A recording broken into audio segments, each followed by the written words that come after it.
LPG വിതരണ ശൃംഖലയിലുണ്ടായ തടസ്സങ്ങളും ഇറക്കുമതിയിലെ കുറവും സമാനതകളില്ലാത്ത വെല്ലുവിളിയുണ്ടാക്കിയെന്ന് പ്രധാനമന്ത്രി നരേന്ദ്രമോദി. അതേസമയം ഇന്ത്യ അടുത്ത കാലത്തായി ഊർജ്ജ ഇറക്കുമതി സ്രോതസ്സുകൾ ഗണ്യമായി വൈവിധ്യവൽക്കരിച്ചതായി മോദി കൂട്ടിച്ചേർത്തു.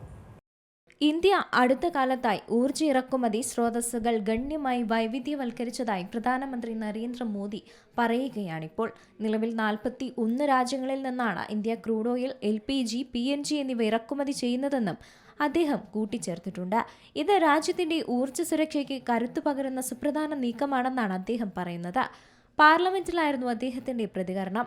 പശ്ചിമേഷ്യൻ പ്രതിസന്ധി സമ്പദ് വ്യവസ്ഥയിലും വിതരണ ശൃംഖലകളിലും അവശ്യ വസ്തുക്കളിലും ചെലുത്തുന്ന സ്വാധീനം സർക്കാർ വിലയിരുത്തിയതിനു ശേഷമാണ് മോദിയുടെ പ്രസ്താവന. മിഡിൽ ഈസ്റ്റ് സംഘർഷം കാരണം സമാനതകളില്ലാത്ത വെല്ലുവിളി തന്നെയാണ് രാജ്യം നേരിട്ടതെന്നും അദ്ദേഹം സമ്മതിച്ചു കഴിഞ്ഞു. മുമ്പ് 27 രാജ്യങ്ങളിൽ നിന്നായിരുന്നു ഇന്ത്യ ഊർജ്ജം ഇറക്കുമതി ചെയ്തത്. ഇപ്പോൾ ഈ എണ്ണം 41 ഉയർന്നു. രാജ്യത്തുടനീളം പെട്രോൾ, ഡീസൽ വിതരണം തടസ്സമില്ലാതെ ഉറപ്പാക്കാൻ നിരന്തര ശ്രമങ്ങളും നടക്കുന്നുണ്ട്. പൗരന്മാർക്കും വ്യവസായങ്ങൾക്കും ഉണ്ടാകാവുന്ന ബുദ്ധിമുട്ടുകൾ കുറയ്ക്കുന്നതിനുള്ള നടപടികളും സർക്കാർ ചർച്ച ചെയ്തുവെന്നാണ് പ്രധാനമന്ത്രി വ്യക്തമാക്കിയത്. സംഘർഷ സമയങ്ങളിൽ ഇന്ത്യൻ പൗരന്മാരുടെ സുരക്ഷയ്ക്കാണ് സർക്കാർ ഏറ്റവും വലിയ മുൻഗണന നൽകുന്നതെന്നും അദ്ദേഹം കൂട്ടിച്ചേർത്തു.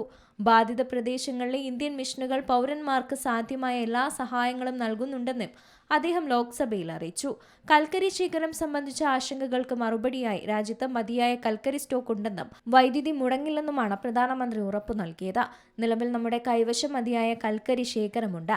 കർഷകരെ സഹായിക്കാൻ സർക്കാർ എല്ലാ ശ്രമങ്ങളും തുടരുമെന്നും പ്രധാനമന്ത്രി കൂട്ടിച്ചേർത്തു. ചിലർ തെറ്റായ വിവരങ്ങൾ പ്രചരിക്കുന്നുണ്ടെന്നും കരിഞ്ചന്തയെക്കുറിച്ചുള്ള റിപ്പോർട്ടുകൾ ലഭിച്ചിട്ടുണ്ടെന്നും മോദി പറഞ്ഞു. ഇത്തരം കേസുകളിൽ കർശന നടപടി ഉറപ്പാക്കാൻ സംസ്ഥാന സർക്കാരുകളോട് ആവശ്യപ്പെട്ടിട്ടുണ്ടെന്നും അദ്ദേഹം വ്യക്തമാക്കി. News desk C Malayalam news. ഏറ്റവും പുതിയ വാർത്തകളും വിശേഷങ്ങളും വിരൽത്തുമ്പിലറിയാൻ സി മലയാളം ന്യൂസ് എല്ലാ ഡിജിറ്റൽ പ്ലാറ്റ്ഫോമുകളിലും ലഭ്യം.